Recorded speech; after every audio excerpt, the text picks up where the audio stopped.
Welcome to new सर्वोत्तम agriculture academy. मैं आपके सामने अगला लेक्चर लेकर आया हूँ, गुआवा कल्टीवेशन, अमरूद की खेती। आज हम लोग पढ़ेंगे अमरूद की खेती। चलिए स्टार्ट करते हैं। बोटानिकल नेम सीडियम गुआजावा, फैमिली इसके क्या है, मर्टिएसी। गुणसूत्र संख्या क्या है, 22। उत्पत्ति स्थान क्या है, पेरू। और टाइप ऑफ फ्रूट, फल का प्रकार क्या है इसका, बेरी। एडिबल पार्ट क्या है, पुष्पासन तथा पेरिकार। पुष्पासन इसका अर्थ है थैलेमस।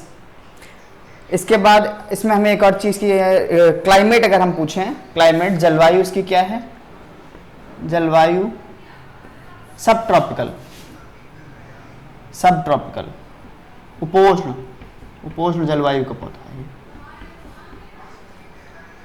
अगर ये पूछा जाए कि अमरूद के लिए रिसर्च कहाँ कहाँ पर होती है, तो अमरूद के लिए रिसर्च जो मेन सेंटर है वो CISH है, सेंट्रल इंस्टीट्यूट ऑफ सब ट्रॉपिकल हॉर्टिकल्चर, लखनऊ। चलिए इसके बाद हम बात करते हैं फूल तथा फल आने का समय। इसमें देखिए 3 बहार अमरूद के फल जो हैं लगभग पूरे साल प्राप्त किए जा सकते हैं। मई और जून महीने को छोड़कर लगभग पूरे साल प्राप्त किए जा सकते हैं। चलिए फिर देखते हैं बहार। इसमें 3 मुख्य बहारें हैं, अम्बे बहार, मृग बहार, हस्त बहार। अम्बे बहार में फूल आने का समय फरवरी मार्च, फल आने का समय है जुलाई से सितंबर तक। मृग बहार में फूल आने का समय जून जुलाई और फल आने का समय नवंबर से जनवरी तक। हस्त बहार अक्टूबर में फूल आते हैं और फरवरी से अप्रैल तक इसके फल प्राप्त किए जा सकते हैं। तो इसमें हमें क्या करना होता है कि हम ये जो मृग बहार है, मृग बहार के फल सबसे उत्तम क्वालिटी के होते हैं। तो मृग बहार के फल हैं सबसे उत्तम क्वालिटी के होते हैं, तो हमें यही बहार लेनी होती है। इसके लिए हम क्या करते हैं कि जो बरसात वाली जो हमारी बहार है, मतलब अम्बे बहार, इसको हमें रोकना होता है। तो इसको हम कैसे रोक सकते हैं, इसमें हम क्या क्या कर सकते हैं। पहली बात तो हम सिंचाई रोक दें, अप्रैल मई में सिंचाई यदि हम रोक दें। नंबर दूसरी बात है कि हम क्या कर सकते हैं कि थालों में ऊपर की भूमि को, जैसे ये पेड़ का थाला है, ये पेड़ का थाला है, तो उसमें ऊपर की भूमि को यदि हम खुरच दें तो ऊपर जड़ें आ जाएंगी, उसकी जड़ें डायरेक्ट सूर्य के प्रकाश में आ जाएंगी। इससे क्या होगा कि जो हमारा वाष्पोत्सर्जन है वो तेजी से होगा और पानी की कमी हो जाएगी। इससे हम क्या कर सकते हैं, फ्रूटिंग को हम रोक सकते हैं।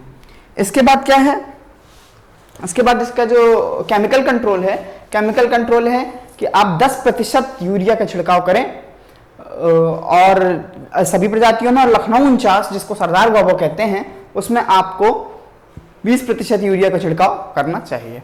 तो प्रश्न आता है कि अमरूद की मुख्य बहार है मृग बहार, ठीक है। ये भी पूछा जा सकता है अमरूद की मुख्य बहार में फूल आने का समय या फल आने का समय, ठीक है। तो ये सभी प्रश्न आपको याद रखने हैं, ठीक है। प्रयास करें कि इन सभी का आप फूल आने और फल आने का समय याद कर लें। इसके बाद बात करेंगे अंतरण। अंतरण इसका 7 × 7 मीटर पर है। इसके बाद प्रवर्धन। प्रवर्धन इसमें गूटी द्वारा होता है, पैच बडिंग द्वारा होता है, स्थूल दाब विधि द्वारा होता है। स्थूल दाब विधि जो है ये व्यापारिक है, वह प्रमुख विधि है।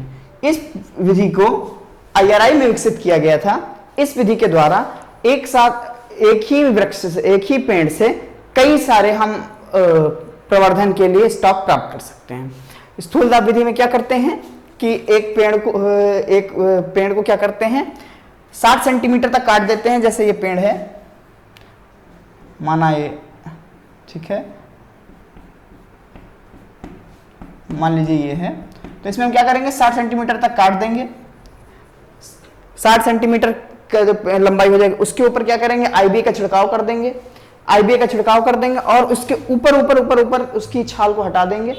या क्या कर सकते हैं, हम गोबर लगा सकते हैं, ठीक है, FIM लगा सकते हैं और IBA का छिड़काव कर देंगे। इससे क्या होगा कि फिर उसमें जड़ें निकलना प्रारंभ हो जाएंगी और नए तरीके के स्टॉक आपको मिल जाएंगे। फिर आप उनको हटा के आप प्रवर्धन उसका कर सकते हैं। चलिए इसके बाद फिर बात करते हैं प्रजातियों की। प्रजातियों में पहली प्रजाति है लखनऊ 49 सरदार गुआवा। ये बहुत ही इंपॉर्टेंट प्रजाति है, कई एग्जाम में पूछी गई है। लखनऊ 49 या का दूसरा नाम क्या है, सरदार। इलाहाबाद सफेदा उत्तर प्रदेश की सबसे प्रमुख प्रजाति और ये उकठा रोग अवरोधी प्रजाति है, उकठा रोग अवरोधी। चित्तीदार, इसमें चित्तियां पड़ी होती हैं लाल रंग की। बेहद कोकोनट, हरिजा, हरिजा तथा हफ्सी बिहार की प्रजातियां हैं और हफ्सी जो है ये लाल बुरे की प्रजाति है। एप्पल कलर, श्वेता, श्वेता जो प्रजाति है इसमें सर्वाधिक टीएसएस पाया जाता है, इसमें सर्वाधिक टीएसएस पाया जाता है। बच्चों आपको मुझे ढूंढ के बताना है कि आम में कितने प्रतिशत टीएसएस होता है, ठीक है, इतना आपको काम करना है। ललित, ललित प्रजाति जो है, पहली बात इसकी की उपज बहुत ज्यादा है, इसकी उपज इलाहाबाद सफेदा से भी ज्यादा है और ये जेली बनाने के लिए सबसे उपयुक्त है। अर्का मृदुला, इसके बीज मुलायम होते हैं।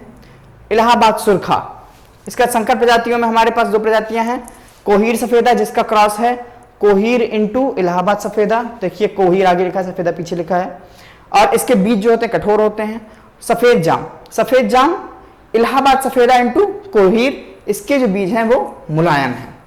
इसके बाद उकठा अवरोधी प्रजातियां तैयार करने के लिए हम मूलग्रंथों का भी चुनाव करते हैं, तो उसमें हमारे पास उकठा अवरोधी जो बौना मूलग्रंथ है वो चाइनीज अमरूद है, ठीक है। चाइनीज अमरूद एक जाति है अमरूद की, सीडियम ग्रुप की ही है, उसका प्रयोग किया जाता है। और बौने मूल ग्रंथ के लिए सबसे सर्वाधिक किस प्रजाति का प्रयोग किया जाता है, पूसा सृजन का, आपको याद रखना है। अब अमरूद के बारे में कुछ जनरल बातें जान लेते हैं। अमरूद, पहली बात विटामिन सी का अच्छा स्रोत है। दूसरी बात, अमरूद में सर्वाधिक, सभी फलों में सर्वाधिक फाइबर पाया जाता है। अमरूद में पर परागण और स्वपरागण दोनों पाया जाता है और पर परागण किसके द्वारा होता है, मधुमक्खियों द्वारा होता है, ठीक है। अमरूद जली बनाने के लिए सबसे उपयुक्त फल है क्योंकि इसमें पेक्टिन कंटेंट अच्छा होता है, ठीक है। इतनी बातें हमें याद रखनी है। इसके बाद अब हम बात करेंगे रोगों की।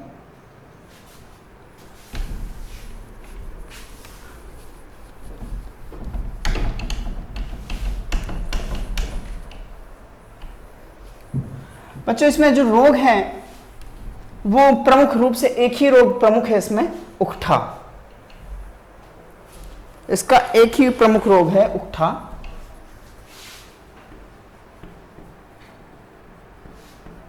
उकठा ये रोग कवक द्वारा होता है, फंजाई। उकठा को इंग्लिश में क्या बोलते हैं, विल्ट, गावा विल्ट। कवक का नाम है फ्यूजेरियम ऑक्सीस्पोरम।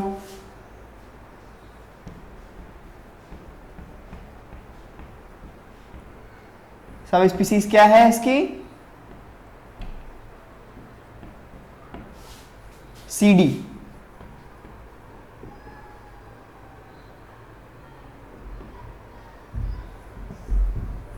ठीक है। अब इसके नियंत्रण, इसके नियंत्रण में मैंने आपको बताया था मृदा जनित रोगों में पर्णीय छिड़काव से कोई भी लाभ नहीं होता है। मृदा जनित रोगों को यदि कंट्रोल करना है तो हमें सॉइल ट्रीटमेंट करना पड़ेगा, मृदा उपचार करना पड़ेगा। तो किसी उपयुक्त कवकनाशी जैसे कार्बेंडाजिम इसका कवक इसका मृदा उपचार करें। नंबर दूसरा हम क्या कर सकते हैं, बायो कंट्रोल एजेंट्स का प्रयोग कर सकते हैं, जैसे ट्राइकोडर्मा का प्रयोग कर सकते हैं। इसके बाद हम क्या कर सकते हैं, उकठा प्रतिरोधी प्रजाति का प्रयोग कर सकते हैं। मैंने आपको जब इलाहाबाद सफेदा के बारे में बताया तो ये बताया कि इलाहाबाद सफेदा क्या है, उकठा विरोधी प्रजाति है, ठीक है। तो और अमरूद को क्षारीय भूमि में नहीं उगाना चाहिए क्योंकि क्षारीय भूमि में ये कवक ज्यादा एक्टिव होता है।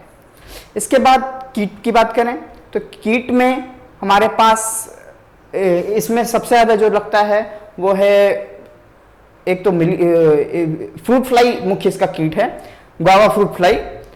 तो आपको इसको इतना याद रखना है। और मैं आपको बच्चों कुछ प्रश्न दे रहा हूं, आपको कमेंट बॉक्स में उसके आंसर करने हैं, ये ताकि आप पता चलता रहे कि आप लोग पढ़ रहे हैं या नहीं। पहला प्रश्न है आम में टीएसएस, पहला मैंने बता दिया। नंबर दूसरा आपको बताना है अनार की मुख्य बहार क्या है, अनार की मुख्य बहार क्या है। नंबर तीसरा प्रश्न आपको बताना है कि फलों में सर्वाधिक जल मांग किस फल की है, ठीक है। नंबर चौथा आपको बताना है कि नींबू वर्गीय फलों का फल का प्रकार बताना है। नंबर 5वां आपको बताना है कि सर्वाधिक कैल्शियम किस फल में पाया जाता है। इन 5 प्रश्नों का आप लोग उत्तर दीजिए और धन्यवाद।